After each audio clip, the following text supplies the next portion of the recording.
Rhetorical devices. What are rhetorical devices? Rhetoric is effective persuasive language which can be understood using Aristotle's rhetorical appeals.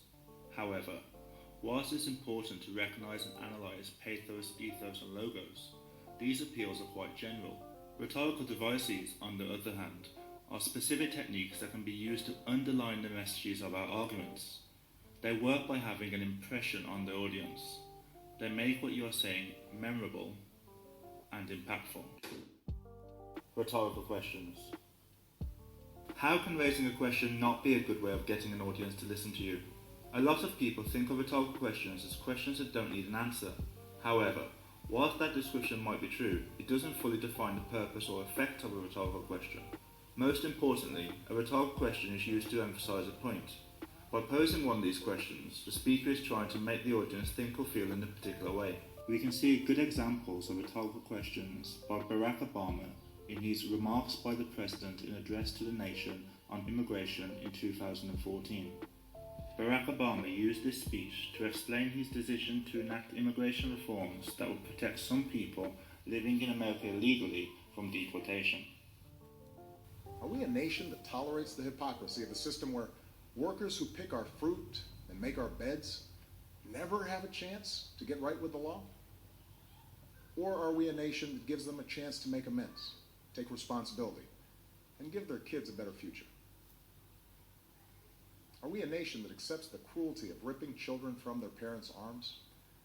Or are we a nation that values families and works together to keep them together? This speech continues to go on to use two more rhetorical questions. Can you see what he is doing here? He isn't asking American people these questions to find out their opinions. He's provoking feelings and thoughts. He wants them to realize it is unfair to use migrants for work and deny them rights. He wants them to remember the ideas of striving for a better future that are associated with America and the American dream. He wants them to feel disgusted by the treatment that immigrants face, and he wants his audience to relate to them as members of a family rather than criminals. He does all of this through questions. By asking rhetorical questions, the speaker invites the audience to consider things from a particular perspective, to think about things in a particular way, to feel about things with particular emotions. The rule of three. There's something appealing about patterns of three. A trio is just more satisfying than other numbers. Just consider some of our favourite children's stories. When it comes to persuading people, we can use 3 adjectives, provide 3 reasons, or give 3 examples to make sure we make an impact. A good example of the rule of 3 can be seen in General MacArthur's West Point address in 1962. This was General MacArthur's farewell address to the cadets at the military school. Duty, honor, country. Those 3 hallowed words reverently dictate what you ought to be, what you can be, what you will be. They are your rallying points to build courage when courage seems to fail, to regain faith when there seems to be little cause for faith, to create hope when hope becomes forlorn. In this speech, he urged the cadets to live by the patriotic values of the army, which he organised into a trio: duty, honour, country. He continued to use the rule of 3 to explain what these values should be used for and why they are so beneficial. Read the excerpt back and remove one of the items from each list. It just doesn't sound the same, does it? It doesn't have the same impact. Extreme or absolute language. Whenever we persuade people, we want them to believe us. We don't want them to feel uncertain about what we are saying. Extreme or absolute language helps us do this by removing doubt. It does this by claiming that something is the most extreme of its kind. For example, something isn't good, it's the best. It isn't bad, it's the worst. Or, if you're speaking to a group, this language shows that you're speaking to everyone. A good example of this can be found in Martin Luther King's famous I Have a Dream speech.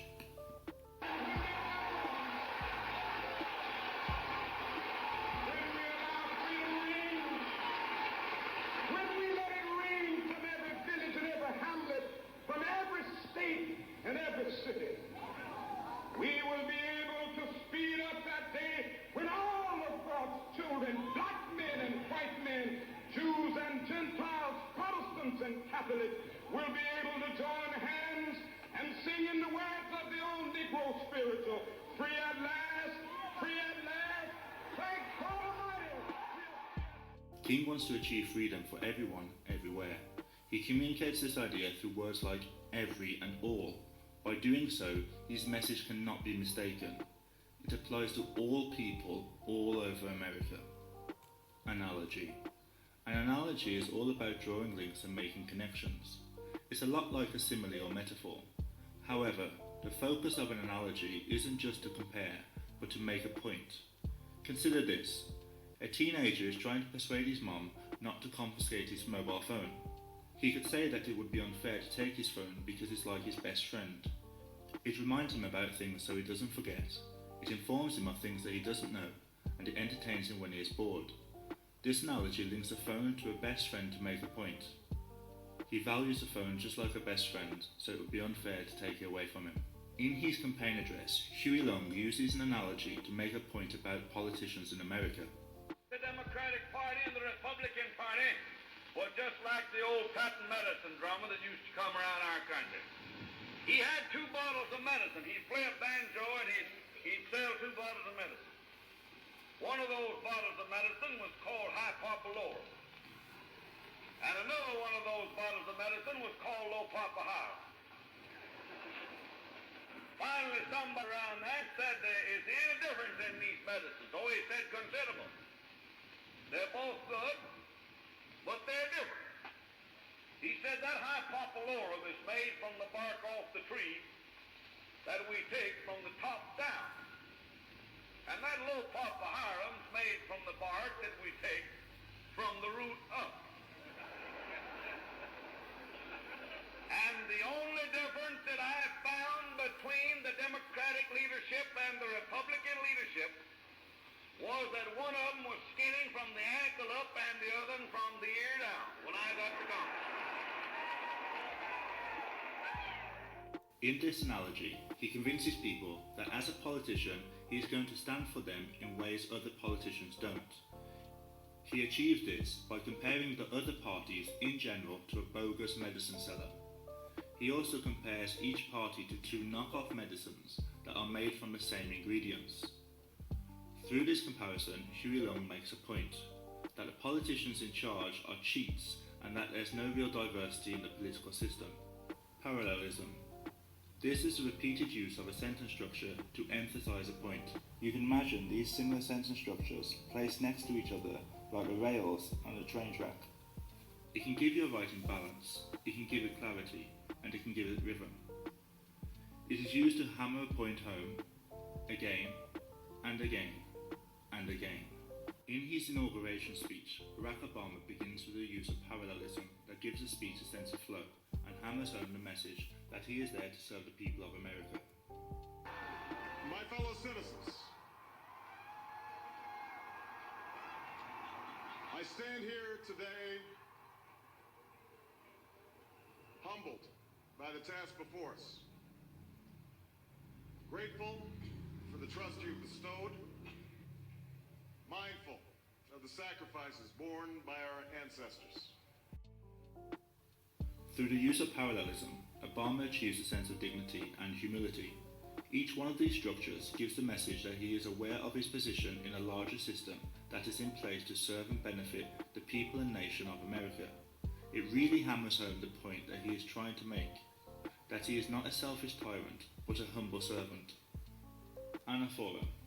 This is a type of parallelism where structures aren't only repeated, but entire words or phrases are repeated at the beginning of successive lines.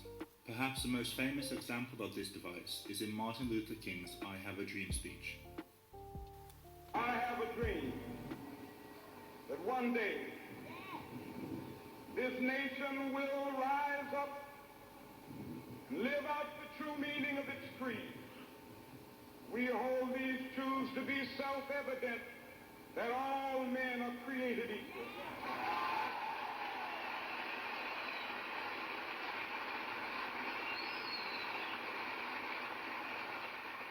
I have a dream that one day on the red hills of Georgia, sons of former slaves and the sons of former slave owners will be able to sit down together at the table of brotherhood. I have a dream that one day, even the state of Mississippi, a state sweltering with the heat of injustice, sweltering with the heat of oppression, will be transformed into an oasis of freedom and justice. I have a dream that my four little children will one day live in a nation where they will not be judged by the color of their skin, but by the content of their character. I have a dream today. Not only does the repetition of this phrase give a sense of patient cohesion to what he is saying, it gives it weight too. It emphasises the difference between how things are and how he hopes they would be. Each I have a dream reiterates the point that what he dreams of is not a reality. It emphasises that he hopes that America will become a nation where people are treated equally, where people of different races can eat in harmony, where black Americans can live in a free and just society, and where people are judged by the merits of their character and not by the colour of their skin are just dreams. Epistrophe. Like anaphora, this is a type of parallelism that uses repeated words or phrases, but rather than repeating the words or phrases at the beginning of consecutive sentences or clauses, they are repeated at the end. In his special message to Congress, The American Promise, President Johnson spoke of his support for voting rights for all Americans. In order to convince Americans to come together on the issue, he uses epistrophe. There is no Negro problem. There is no Southern problem. There is no Northern problem. There is only an American problem.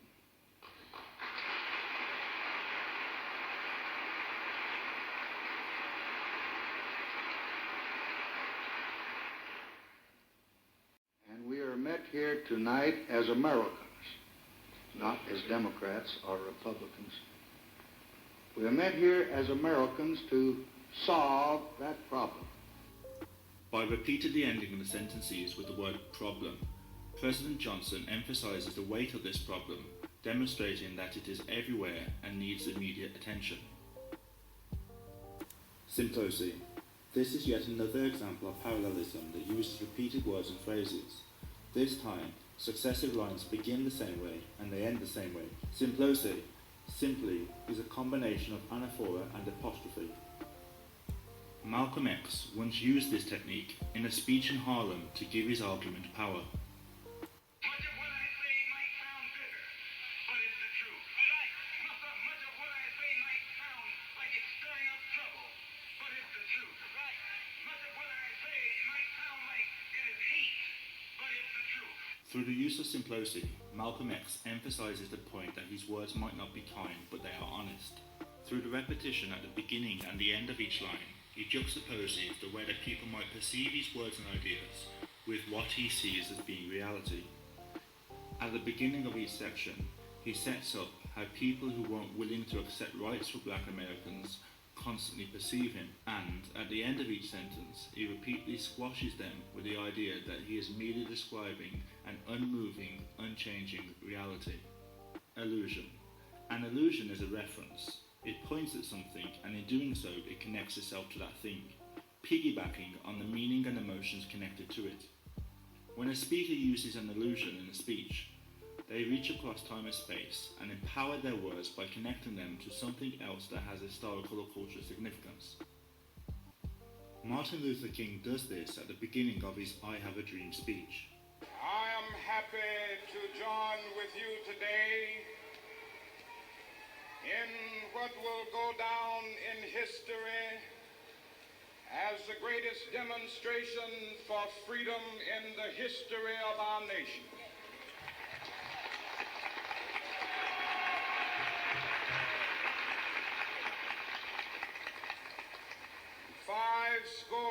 Years ago, a great American in whose symbolic shadow we stand today signed the Emancipation Proclamation.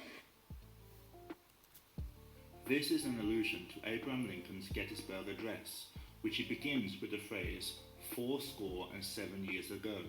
A score here refers to the number 20. Rather than mentioning Abraham Lincoln by name, King alludes to him by imitating the opening of his historic speech. Despite the Civil War continuing for 2 more years, Lincoln's speech at Gettysburg is considered to mark the point when America became a united whole again, along with added freedoms for black Americans. Through the use of this allusion, King establishes a link between his vision of liberty and justice and Abraham Lincoln's. Hyperfora is like a Q&A, only with yourself. You pose a question, but rather than waiting for somebody to offer an answer, you answer it yourself. The speaker isn't raising a question to gather information, they are trying to make an impact. This can prove persuasive, as it gives the impression that you've considered other viewpoints and objections. It also gives the impression that you are having a dialogue with your audience, thus making them feel more involved in your speech. And it portrays the speaker as being confident and in control. A good example of hyperfora can be seen in John F. Kennedy's commencement address at American University, 1963, which is titled A Strategy of Peace. In this speech, Kennedy outlines a plan towards world peace that curbs nuclear powers. What kind of a peace do I mean, and what kind of a peace do we seek? Not a Pax Americana, enforced on the world by American weapons of war. Not the peace of the grave, or the security of the slave.